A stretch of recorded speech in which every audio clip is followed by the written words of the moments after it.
তোমার জন্য বাসের সমস্যা কাজ দেখে চলে কেন কাজ করে যাস না না আমি তো তোমার জন্য আমি তোমাকে কত পরিমাণ ভালোবাসি তোমাকে আমি বলে বোঝাতে পারবো না।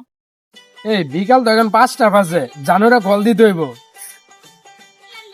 হ্যালো জানু, কই তুমি আছো? খালার বাসায়?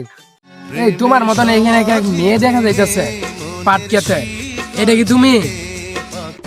শোনা, তুই আমাকে কই দেখছো পাত্র হতে? আমি তো আছি আমার খালার বাসা। আমার খালা তো ভাই অনেক জ্বালাতন করতেছে, তো তাই খালা বলছে একটু বাসায় যাইতে, একটু দেখার জন্য। তাই আমি খালা তো ভাইকে একটু দুধ খাওয়াচ্ছি। শোনা, হ্যাঁ হ্যালো জান, একটা ভিডিও কল দাও তো, তোমার দেখি তুমি কি খালার বাসায় আছো নাকি। তাদের একটা ভিডিও কল ধরো।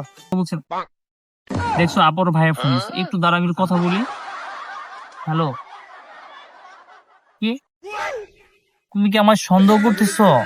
আমি একটু খালার বাসায় আসছি, এটা নিয়েও তোমার সন্দেহ করতে হবে? না শোনা, হয়েছে কি হাতের থেকে ফোনটা পড়ে যাওয়ার পরে ক্যামেরার সামনে ক্যামেরা নষ্ট হয়ে গেছে। শোনা, এই কারণে শোনা তুই আর বিশেষ প্লিজ না শোনা একটু। হ্যাঁ আমি তোমার সাথে 7টা বাজে দেখা করতেছি, শোনা একটু। হ্যাঁ লক্ষ্মী শোনা, আচ্ছা ঠিক আছে। আর খালা দাওয়া একটু দুধ খাবে, শোনা একটু ইয়া করবে, শোনা না ঠিক আছে শোনা। আচ্ছা তোরে আমি কইছি কলটা ধরতো, কলটা ধরে না, কি অভিনয় শুরু করে দিচ্ছে। নতুন মাগি পাইছো তো। এই, আমার পাট খেতে শব্দ করে নাকি? দেই তো একটু, দেই তো। হ্যাঁ হ্যাঁ এনে কাটো রে। জান তুমি, ওটা তো তুমি না তোমার আন্টির বাসায় আছো, তুমি এনে কি